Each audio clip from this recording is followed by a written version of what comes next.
welcome everyone. Thank you for attending. If you've attended multiple of these, then I I want to thank you extra.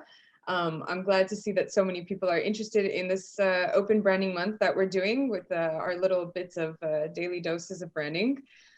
For lack of better words, obviously we would have loved to have the physical event that is Rebels and Rulers this year, and we know that a lot of people were missing out on it. So luckily we were able to move fast enough to put together all of these wonderful sessions and give our master classes one a day for free on the website. So if you haven't checked them out, definitely do. There's still a week left as of today. So on rebelsrulers.com. So obviously we're incredibly fortunate also that we have speakers and friends, if I may call them so, that were willing to join us on such short notice and make all of this possible. So I think an extra round of thanks goes to them as well. And today, actually, we have a very good friend of ours who you might have seen in some of the other initiatives that we've done, like on Branding Mag. But we have Thomas here, who's head of brand at Philips. So welcome, Thomas, yet again. Thank you. Thank you. As always, guys, I have my questions, of course, that I'd like to ask Thomas and things that I'd like to get into, especially since Philips has been so active these past months in many ways, not only internally, but I think also in what they've been doing externally. So, but definitely, if you have any questions of your own, feel free to bug me, so to speak, by using the Q&A function in Zoom or the chat on Facebook, and shoot over your questions. I'll make sure to introduce them as often as I can into the conversation and make sure that your voice gets heard. So without further ado, I think I'm going to get started, and I'd like to lay a little bit of groundwork because I might know a lot about you, Thomas, but some people might not. So you've been at Philips for quite a while. Not going to say how long, but you've been at Philips. You've been at Philips for quite a while, and it's been a little bit of a journey considering the roles that you've had. So can you tell me a little bit about the roles that you had and maybe how each of them, let's say, contributed to the work that you're actually doing today as head of brand? Sure, and I'll try to give you the short version of that because otherwise we'll be here past our time. We have an hour, so by all means. No, but well, thank you for the wonderful welcome and introduction. I'm very happy, of course, to be joining you here and to be speaking to your audience. Yeah, a little bit about me. I will say how long I've been at Philips. I'm in my 23rd year, I believe. And I started out at Philips really as a sound designer. That's sort of how it all started. But as a sound designer / web designer incognito, I just need to take everybody back to 97, 98, where basically being a web designer was like one of the most renegade things that you could be in a way, right? Because there was no college, there was nothing teaching you anything really about all this. And it was many of us that were doing web design, we were kind of doing it on the side, right? So I was a musician, sound designer, and I kind of stepped into the world of digital media through that lens, but with a passion and interest for the internet that was really becoming mainstream slowly in those years. And that's kind of how I started my professional career at Philips as well. So really dabbling in the space of multimedia, new media, and web design started to take a role more and more with that. And I found myself joining a team that at Philips was also taking after the first web experience, if you will, or the first digital experience of the brand. So I was part of the first redesigns of what we now call our .com, pulling together, global web standards. And, just for the fun of it, I kind of tell my colleague now, Blake, who is the head of digital, I said, look, back in the day when I was web designing for Philips, the whole web team, including the tech team, was 35 people. And of course, now it's a huge operation with thousands of people across the world. So it's interesting how, how that started back in those days. I shifted my focus early on, kind of when 2001, when the bubble sort of burst, the famous first internet bubble. And I started to focus on front-end innovation from a design and user experience point of view, but really looking at front-end innovation from what is the impact going to be of digital in our future solutions, right? So what will the web, what will connectedness, what will smart technology bring to Philips and to the products and solutions that we will offer in the future. So that was a very interesting time, because really being in that front end area of innovation, we were exploring connected products, the Internet of Things, back in 2001, 2002, 2003. I mean, this was prior to the iPhone. So, think of it in that context. That's thinking about the Internet of Things in those days was really the cutting edge, right? Of looking at where technology is going to go. So after having done that a couple of years, I got the opportunity to go back to kind of where I came from, which was the world of web design and user experience design, taking on a leading position as a creative director for digital design and for our UX and .com experience. So I drove that for a couple of years.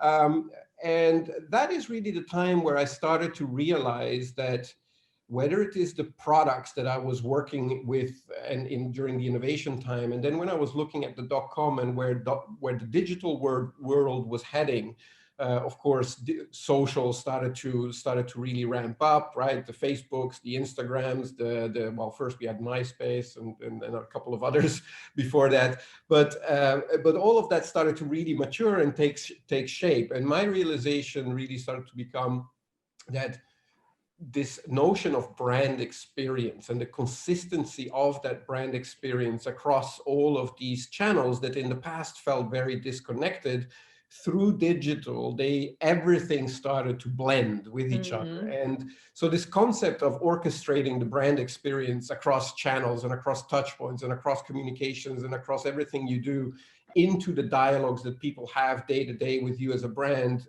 both with your products and solutions, as always, also through your direct-to-consumer activities, that to me started to really take shape in my head. So I started to really drive brand experience in the organization, which kind of came hand in hand with me taking on the role of head of brand design after that, where I really championed and really kind of drove this idea of brand experience, and working together with a lot of UX specialists in really taking UX or design-centered design, design thinking and user-centric design, service design thinking into brand thinking. And that's where I started to develop the ideas that I currently also share and put into practice at Philips around brand experience. Which is really a mix, I guess, between those user-centric design, service design, UX design practices, but then applied across the board with everything that the brand does. So did that for a couple of years. I think one of the milestones to note for me there was the redesign and the repositioning of the Philips brand in 2013. Which I drove in that role. I drove the design aspect of it all. Many people maybe remember also the redesign of the Shield, for example. So that was one of the, let's say, although a very small little icon, but something that still for me is funny when I travel across the world and I find myself in some remote location and all of a sudden I see that redesigned logo that I remember designing together with my team, on a building or on a poster or on a packaging somewhere, and that kind of gives you the sense of scale as well of the brand. And that kind of led me to make a career move and a choice, moving out of more the design realm of branding, and to really wanting to focus on enabling great brand experience at a strategic level, right? Because I was sitting in the design function, which is great in terms of developing the practice and developing the capability, but fundamentally you need to ingrain it in the strategy of the company if you really want the commitment and also all of the priorities and all of the enablers to be put in place for brand experience excellence across the board. So I made that decision to move into brand and brand strategy, and that kind of takes me to today, where earlier in the year, beginning of the year, actually, I took on the role of head of brand working closely with our CMO and of course with my counterparts in product marketing and of course comms and etc. to develop and move, let's say, our brand leadership forward. Yeah, I was really going to ask you, I'm glad that you mentioned the education piece, how you're trying to bring to, I don't want to say enlighten, but bring more of that strategic branding education into the company, because that's what I was going to ask you, now that you have this role. How are you trying to drive more of that understanding, which I think for a lot of people working in this industry and in branding specifically, they might feel like it's still to a certain degree misunderstood or not understood enough.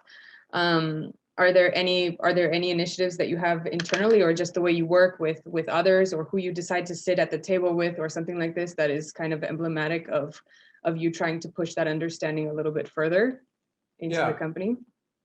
Yeah, I mean, there's many different sides to what you just asked, but let me try to unpack that a little bit. Sure.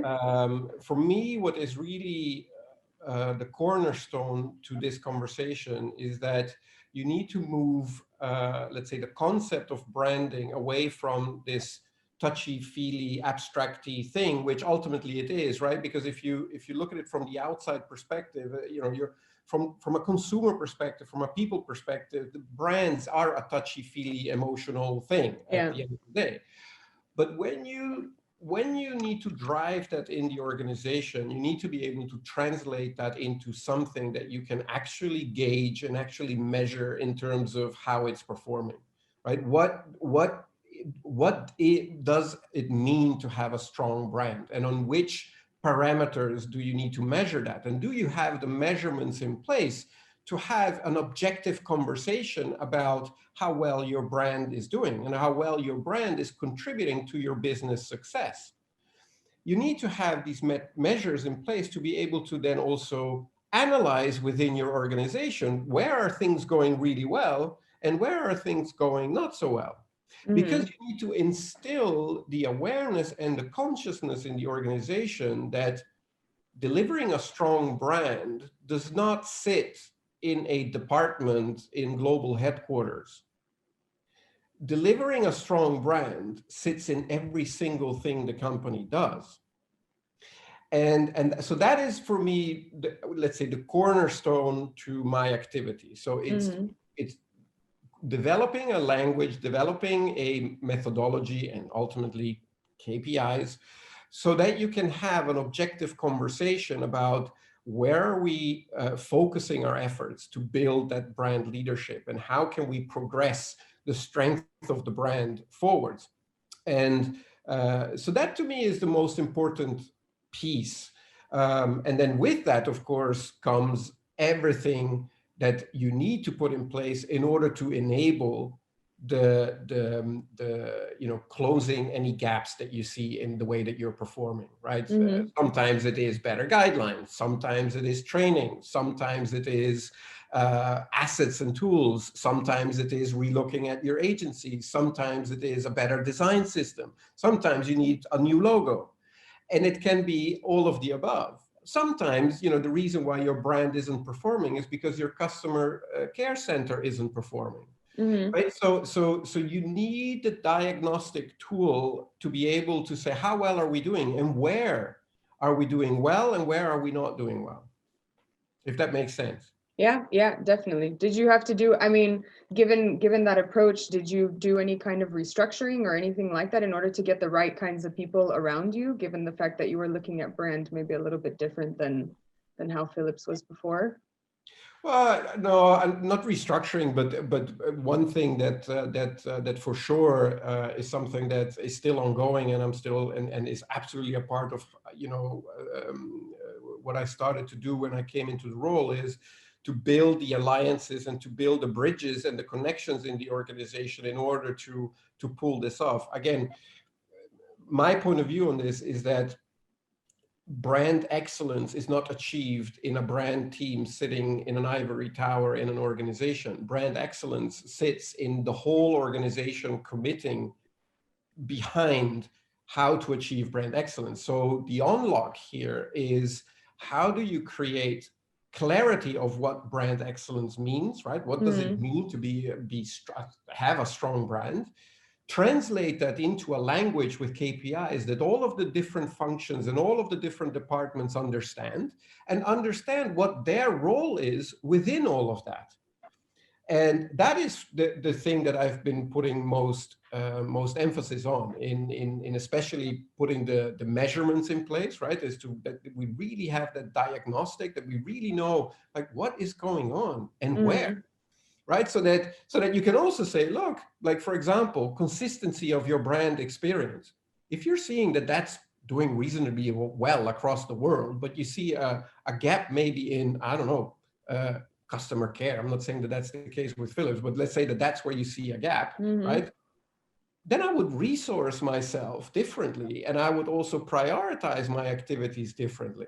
Right? Because you need to go on the offense on the things that you really need to close, right? The things that you need to really improve versus the things that are going okay. What I see a lot happening is that there is a lot of subjectivity in the business, right? And also when I look at the industry and the conversations that I see happening is that there is a lot of subjectivity, and the industry struggles in creating that objectivity when it comes to brand strength and brand leadership, and struggles in translating that in how do you operationalize that into the company. And that's really where I've been putting a lot of focus on. And that's funny because I'm a designer, so if anyone would be touchy-feely about what a brand is all about, it would be me.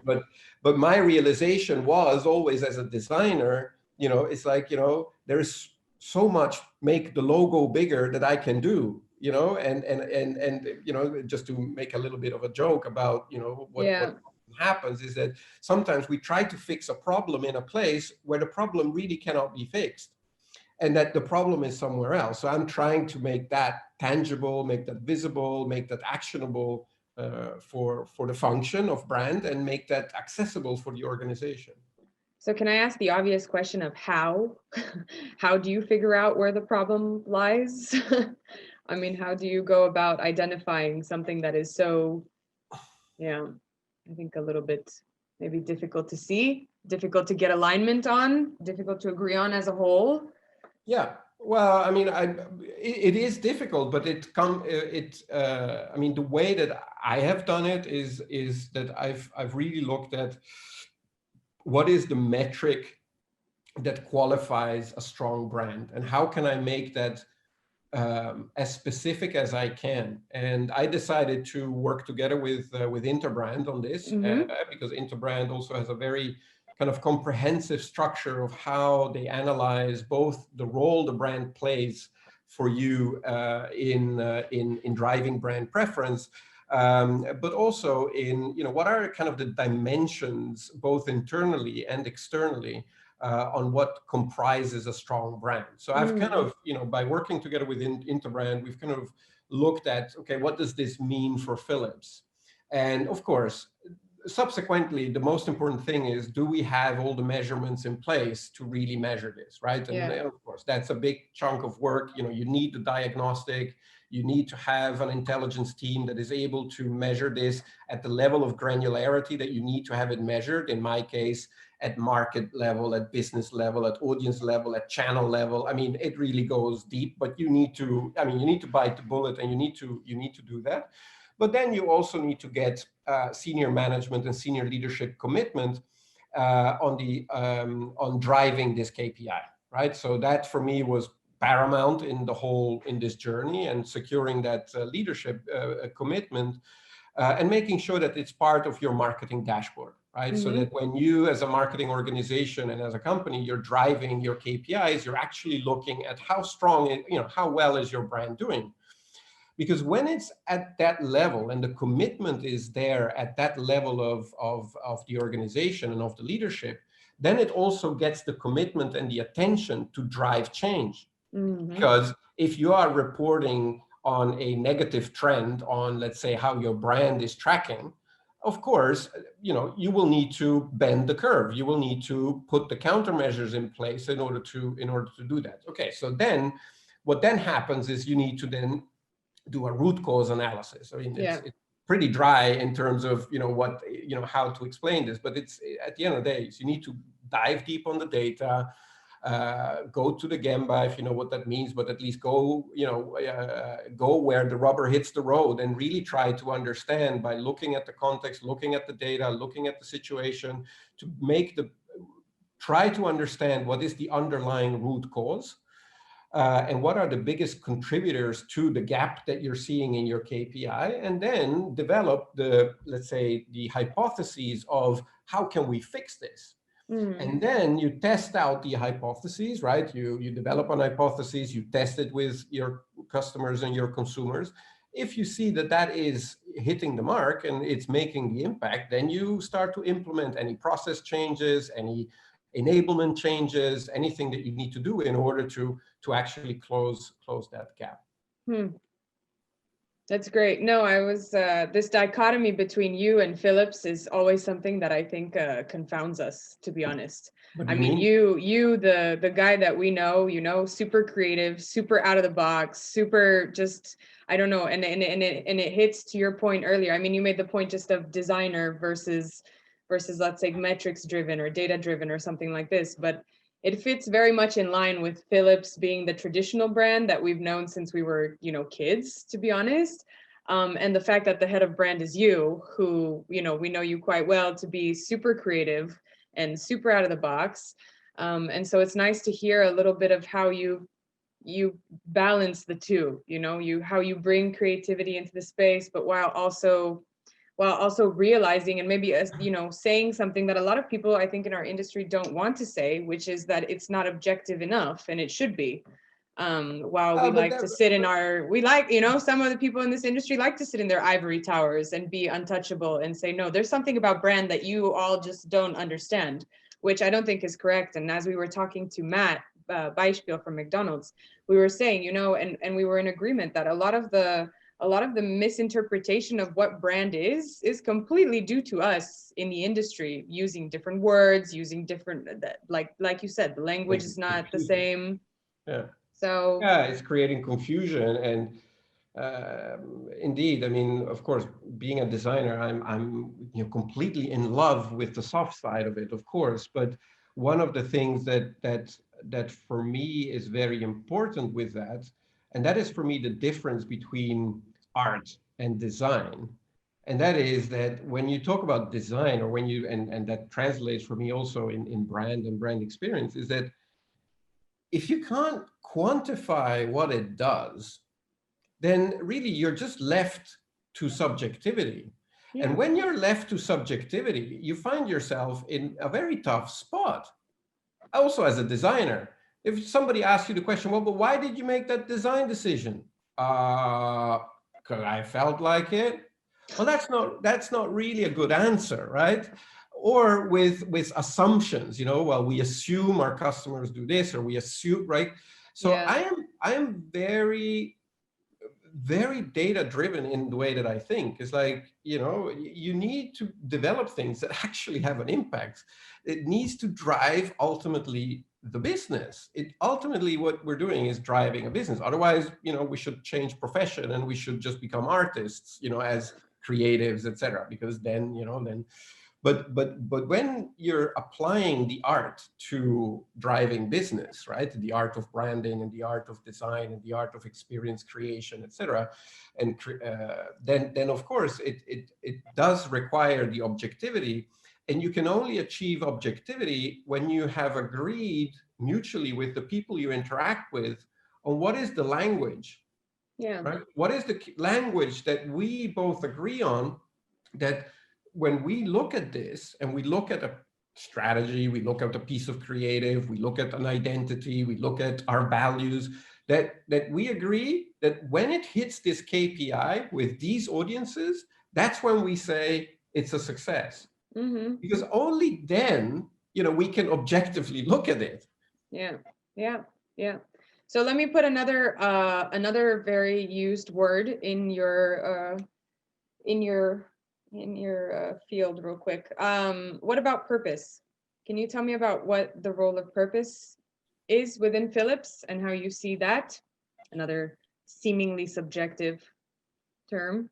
Yeah, well, subjective, but also in the industry, of course, a big buzzword. And for the people that joined our session, what was it last week on it? We dove deep on that one, but I strayed from talking about Philips. So maybe this is a good segue into talking what Philips is doing here. And for us, purpose. What's interesting, I've worked at Philips for many years, right? So I've felt the sense of purpose of the company ever since I started working for Philips, without it being called out as a purpose, without it being framed as such. But I've always felt like with the colleagues, with the people that were there, with the activities, with the initiatives, there was always this sense of everything that the company was trying to do was ultimately, really, and in a very heartfelt way, to do good for people. It's like we want to make things that that have an impact in people's lives. And even the historic records of the company. I mean, it's a fascinating place. There's this museum that we have as Philips. It's in Eindhoven, where Philips was born, where the first light bulb factory is, and there is a nice museum. And there's a lot of stories and anecdotes of the past, and how Philips, when it was, when it started out and it was the employer there in Eindhoven, how it took care of its employees, how it created a whole housing and a whole village for its employees to live and their families, how it created a sports club, how it had health insurance. I mean, like, as a company already in, the early at the beginning of the last century, it was really a people company, really about people. So that's really something that has always, I feel it, and I feel it with colleagues. Now, in the most recent years, where we've started to sharpen that raison d'être, or that, like, why are we here kind of concept, which then ultimately, becomes your purpose. But it's ultimately like, why am I here? What is our bigger goal other than, let's say, an economical growth and profit? Is really to improve the lives of people, and we've quantified that at, improving the lives of billions of people. So that I think is kind of the essence. And of course, we've articulate that further by saying that at the heart of our purpose is also acting responsibly, to both society as also the planet. And that, for us, stipulates also how we do business, right? It's not just what we make, because of course that's in the space of health technology and health and well-being, and we improve the lives of billions, but how we do that is in a responsible way. So yeah, and is really at the heart of how we do business, even before we actually called it out in our purpose and articulated it as such. It's really just ingrained in the DNA.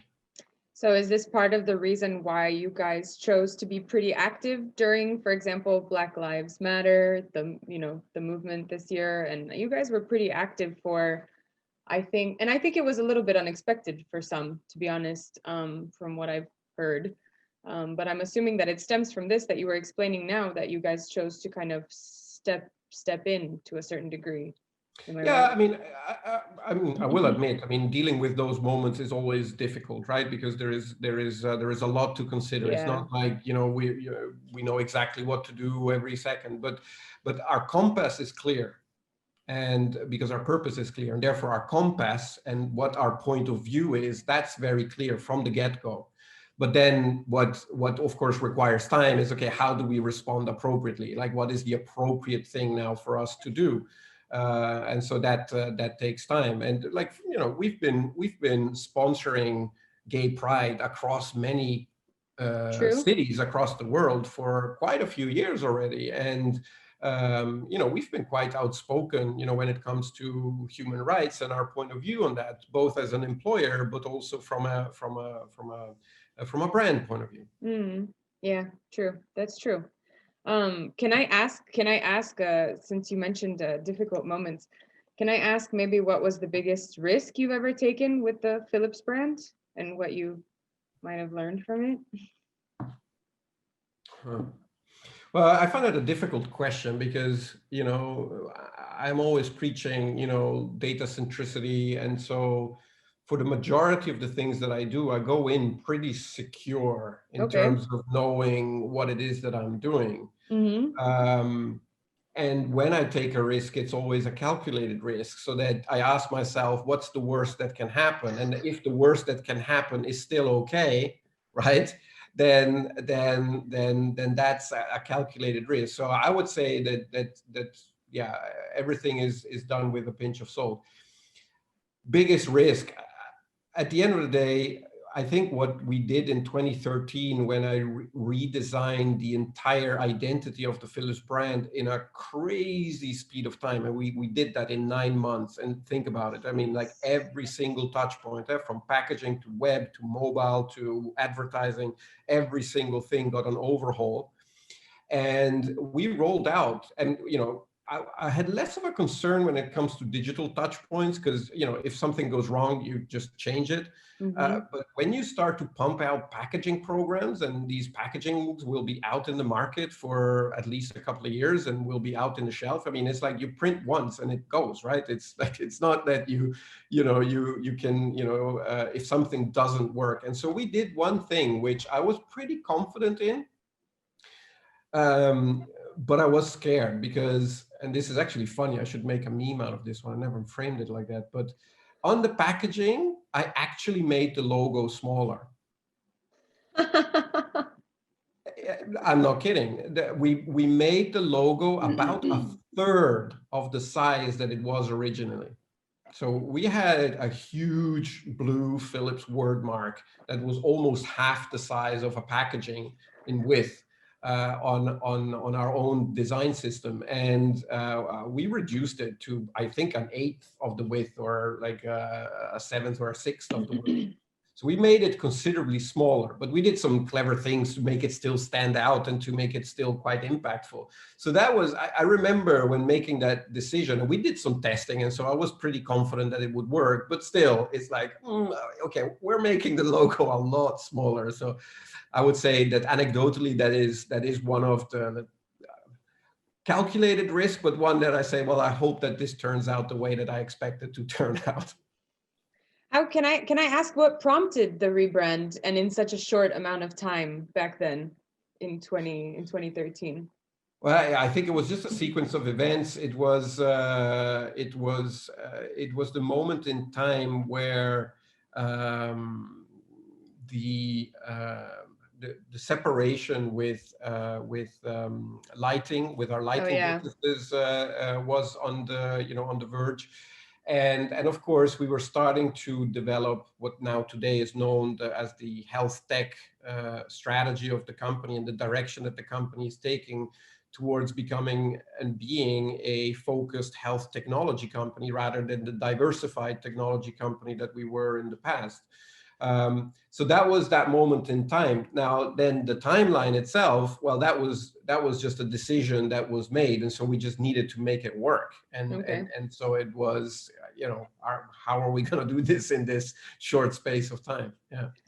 Okay, so can you talk to me about that? Because given what happened this year, can you talk to me a little bit about this pivot that you guys made towards being a health technology brand? And I mean, I think I can imagine how the pandemic has contributed to that, but I'd like to hear from you, how maybe the brand's story changed to a certain degree, how you kind of brought all of that together.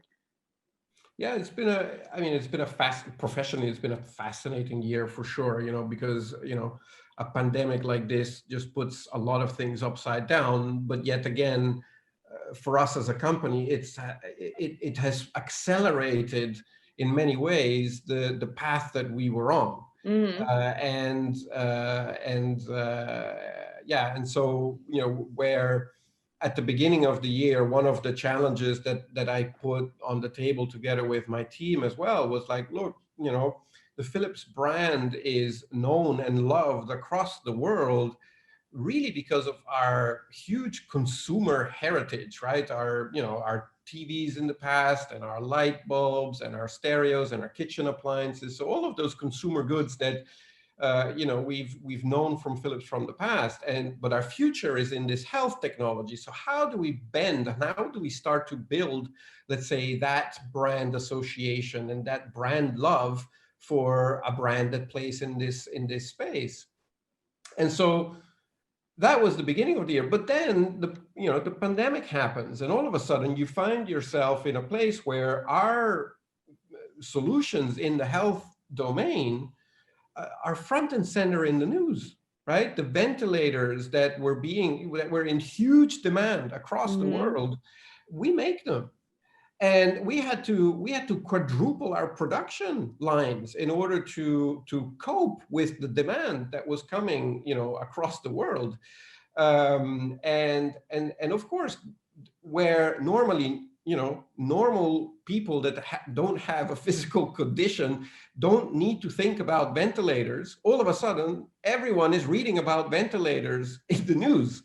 So it's, when the first question in the first quarter, when I started in my position, was like, how do we bring awareness? Was like, okay, well, awareness on the topic seems to, and urgency on the topic of health, and the importance of health and preventative health has gone from being latent to being very, very top of mind for a lot of people. So that's definitely, a huge impact, which immediately put us back at the drawing board. I mean, I remember by the end of, by into 2-3 weeks, because we kind of saw it coming, because we have operations in China, and we already, before we started to suffer from the pandemic here in Europe, we were already monitoring what's happening in China and how it was spreading. So we were preparing ourselves for this, to expand.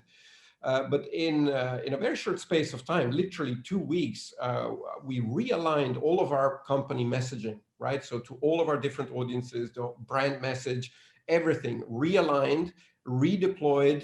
We changed, of course, our priorities of our campaigns, right? We stopped all the brick and mortar. We put everything in online.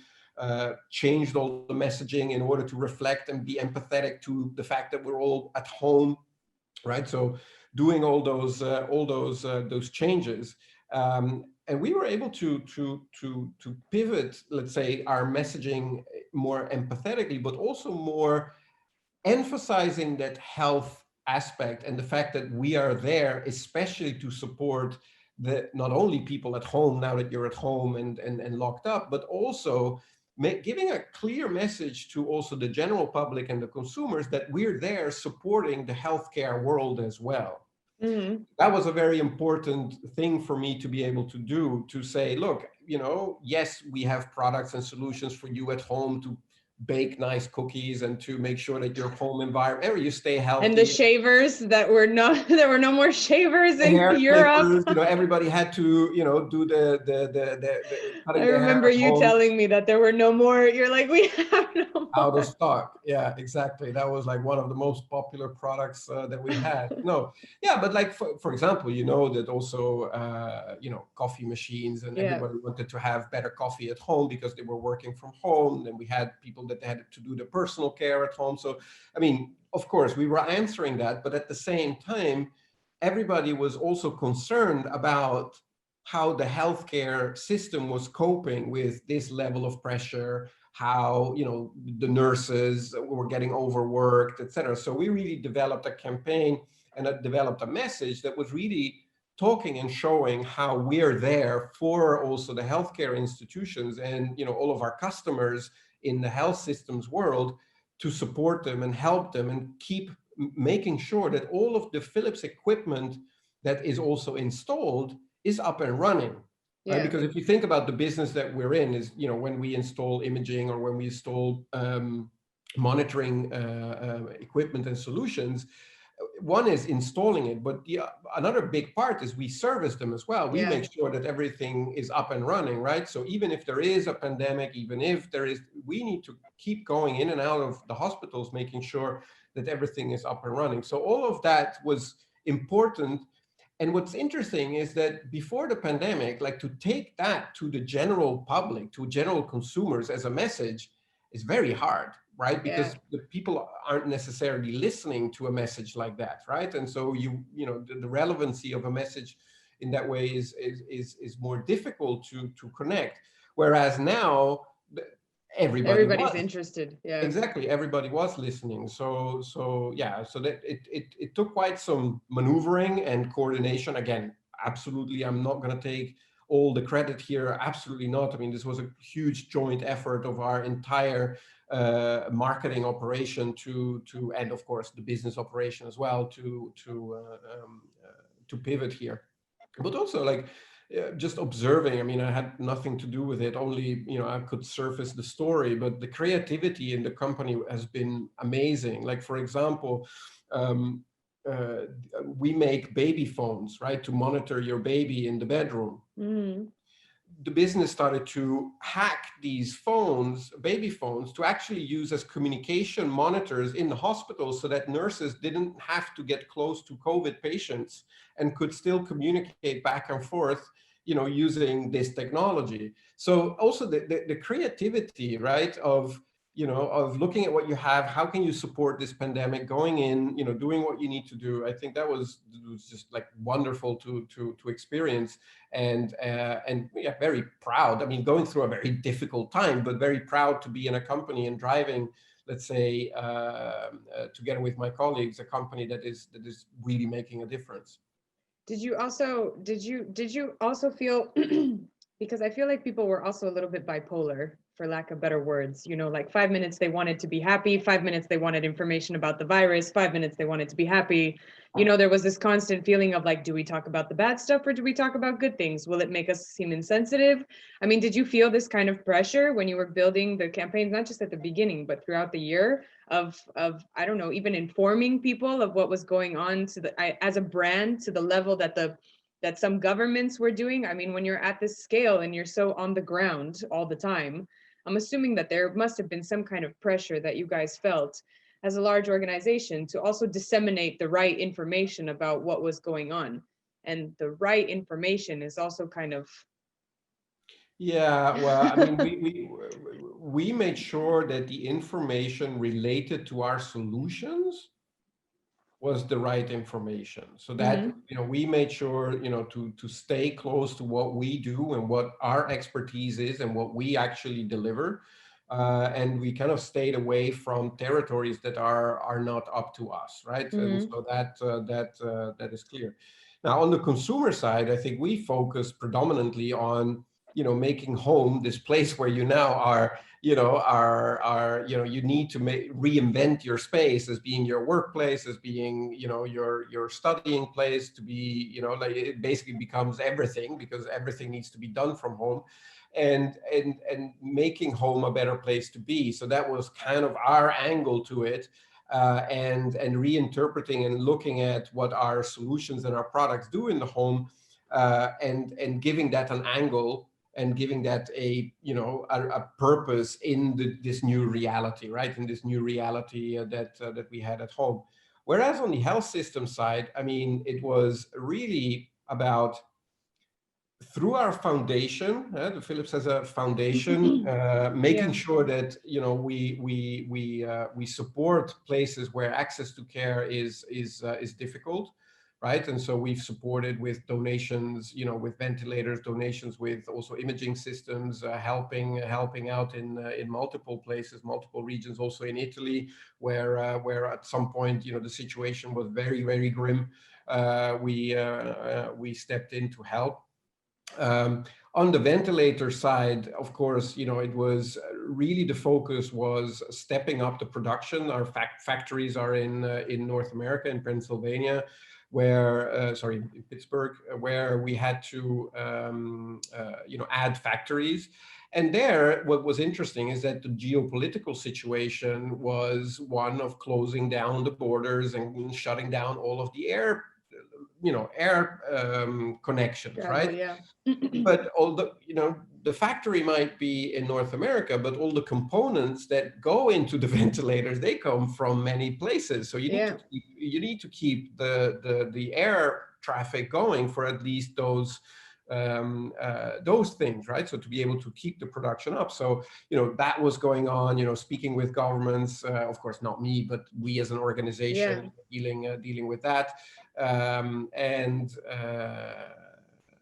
Yeah, I mean, there was a lot going on. Then, of course, the higher demand and the increase of telehealth as of course, as a new technology space and as a service that we have. But of course, if you look at the need that all of a sudden appeared, right? The overburden on the healthcare system, the need of being able to treat people remotely and keeping them also more at home, or because just remote areas, so you cannot access, you cannot get people to a hospital. So also telehealth as just a domain, like just exploded, and the demand is gone, across the world. We see a huge increased demand. So we, come back to your original question, is we've really focused on those areas and on making sure that that is where we focus our message and our information, and not stray off in territories where we shouldn't be. So you feel like the balance between, let's say, some of the products that you already had and what you were known for, and where you, let's say, were most needed to a certain degree when all of this happened, do you feel like the balance between that and innovation was still the same this year? Or, because you talk about telehealth, but I'm assuming that that also requires a certain level of innovation and new products and things like this, given that it's now it's an even more important trend than maybe it was before. But has that balance shifted at all between, let's say, heritage and innovation, or how you were, distributing the resources for certain products or product categories?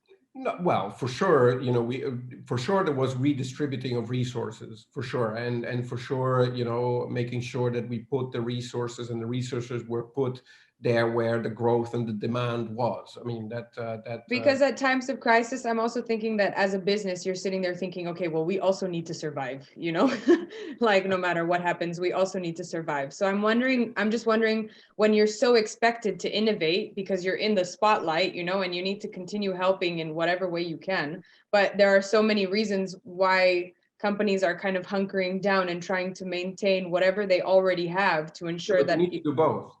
So that's what I was. You need to do both, and that's also what we did. Is you need to maintain and stay the course. You need to make the adjustments in order to adapt, but you also need to resource appropriately in the areas where there is the higher demand. I mean, that's and you need to put fast priority, especially when you see that the urgency is also high. So yeah, I mean, of course, that happened. Now, that being said, I think what is interesting of Philips, and that's also why the pivot to health tech is so interesting for us, is that the future of healthcare, right, is one where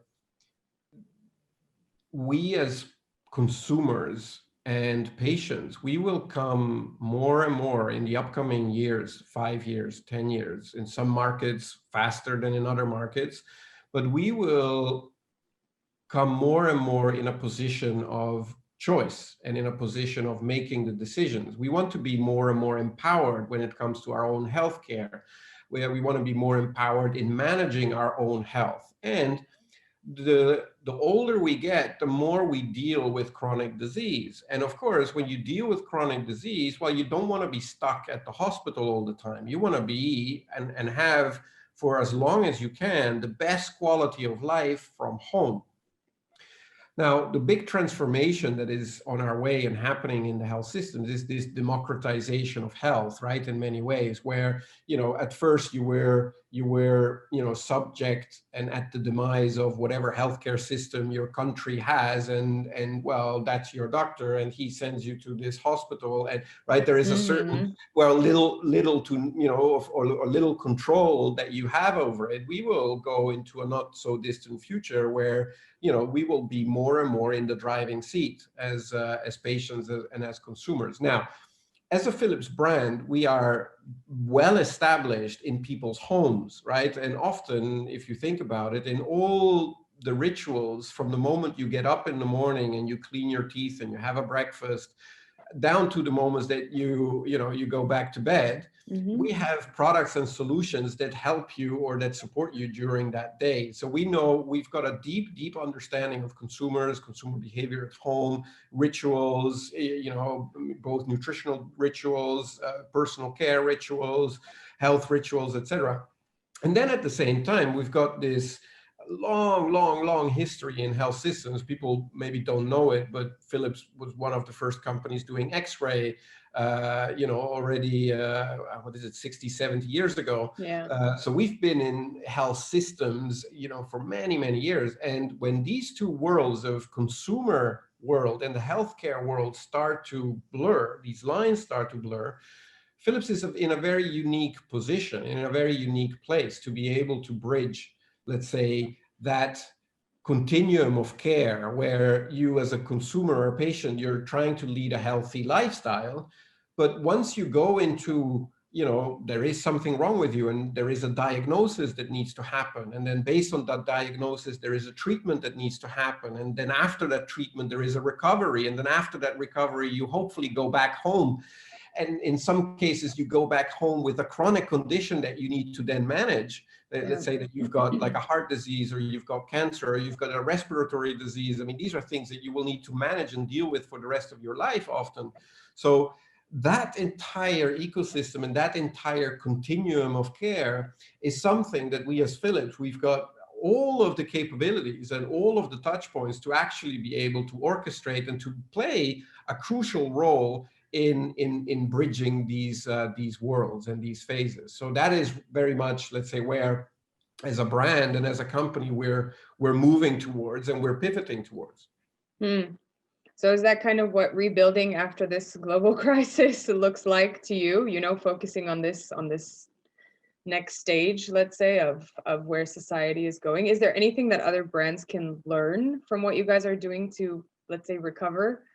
That they can also apply, given that we're coming to the end of the year, and I think people are hoping for a better one after this one. I think I think the fact that we went into this pandemic, and when we asked ourselves the question, because you need to ask yourself this question, is our strategy still right? Is our purpose still right? Is everything that we said that we get up in the morning for, is that still why we get up in the morning? Our answer to everything was yes. Mm-hmm. The strategy is still sound. Our purpose is still sound. If we just keep doing what we were already planning to do, but we do it harder and we do it faster and we do it even more focused and more effectively, then we will get out of this pandemic and we will get out of this crisis, in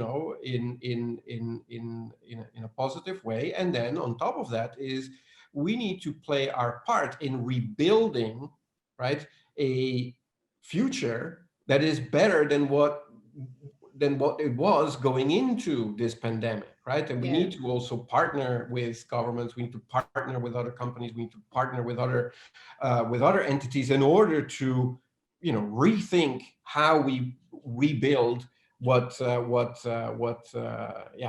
was there before the pandemic. So what can we do differently coming in? So I would say it kind of comes back to strategy and to purpose, because our purpose just was just spot on. That's the thing. And so, and for me, what was telling with that is that if your company purpose is really one about playing a positive role in society and for the planet, and if everything you do is really rooted into that mission and into that purpose, then your resilience in a pandemic or in a crisis is also stronger. Because if it's in a crisis, you find yourself having to relook at your compass, like, who am I, what am I doing, and am I still doing the right things? Then you run the risk of just getting blown over. But if that is strong and true and clear to everyone,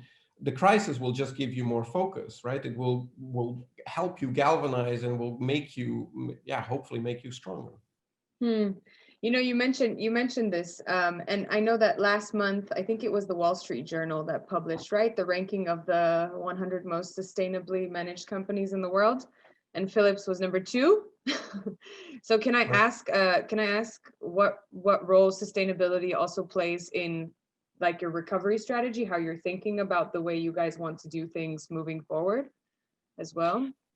Wow, I mean, for an in-depth discussion, because I see that we've got 5 minutes, but I would like to invite my counterpart in sustainability, who is Robert Metzger. I mean, it would be lovely to have him Okay, and we talk can do about that. this very passionately. But what I think what I know and what I'm very much involved with is sustainability in all of its dimensions is really high on the agenda at Philips. It's really, really high. And not from a point of view that we need to tick the boxes of what is expected of us, but we want to over deliver almost on every single point. And that is second to none. And you see it really in the culture of every single person working at Philips.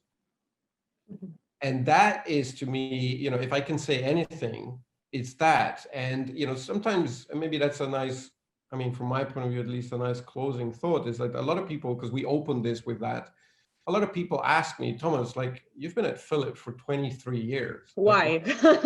exactly. Like people tell me, like, what the hell? And my answer is that, right? My answer is like, this company is just like the people that work for the company, the ethos, the spirit, the purpose that's behind this company. And I'm not saying everything is rosy all the time. Of course not. It's, but the ethos and the values that are held up high by the company are immense. And when you work for a company that in what it does, it is truly trying to make the world a better place.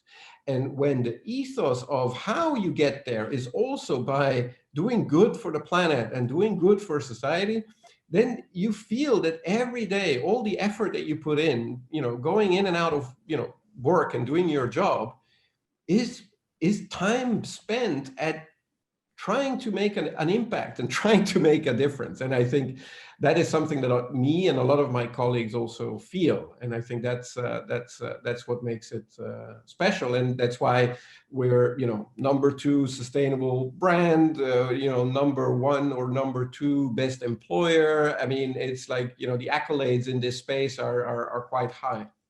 Yeah, but see, this is interesting because everybody's always wondering how do you, and I'm glad to hear that Philips is this, but I'm wondering, as a as a as a thought leader in the branding industry, if and this is, I think, just because a lot of you guys that maybe run this kind of stuff don't necessarily have the time to do this, but to really go in and study how it was done and how others can do the same. Because we can sit here and say that, yes, it was achieved, and this is why it's good, and this is how it affects the bottom line, and this is how it affects retention, and this is how it affects, but the how is something that people still have no idea, whether Yeah. it's rigid, whether it's flexible, whether it's different for every company, whether there, how much of it can be the same, what can we reappropriate, what can we reuse. Because I feel like, people need to almost devise some kind of coalition that sits there and decides, okay, we're going to sit down, we're going to put all of this on paper, and hopefully we can put this question to bed and see more companies achieving the same result. So I don't know, something, Well, I guess. aside from there's also a competitive advantage here. So, I know that's but always the but what I can say by being part of the leadership is that the answer to a lot of it, without going into the actual how, but an important part of the how is commitment, yeah, true. I clarity, agree. and commitment. Right? I mean, that is a big part, because you can have all your plans, you can have all the best practices in the world, but if you don't have clarity and commitment to actually go and do it, Yeah. So, and maybe here we also run into the problem of, you know, brand being always, not always anymore, but a lot of the times being bubbled up into just the marketing department, where we know that turnover is just insane. yeah. Especially at the leadership level, especially. So if you're talking about commitment and that, you know, time is necessary and showing of that commitment is necessary, then we're in the wrong, you know, brand needs to be really pulled out of that department and put somewhere higher, in order for that commitment to even be reached, shown, seen, etc. I guess that's Yeah, just my. yeah, and in the case of sustainability, I mean that reports straight into our CEO, right? It's not even part of. It's not, and it shouldn't be part of marketing. It's Yeah, of course. yeah, Hmm. Well, thank you, Thomas, really. I think you're we welcome. went we went through a lot. But I really appreciate you being here. And thank you to everybody that's been watching. I hope you enjoyed it. Like I said, we take a break during the weekend from the lives, but you still have masterclasses every day. So definitely go check them out on rebelsrulers.com. And then as for the lives, we're back on Monday. And Monday is a super creative one. So if you're in that space, then definitely join us. But until then, I wish you guys, I don't know, a good weekend. Thomas, thank you again. Have a Thank great rest you. of the evening. A good And weekend. I'll see everyone soon. Bye, guys. Thank Bye. you.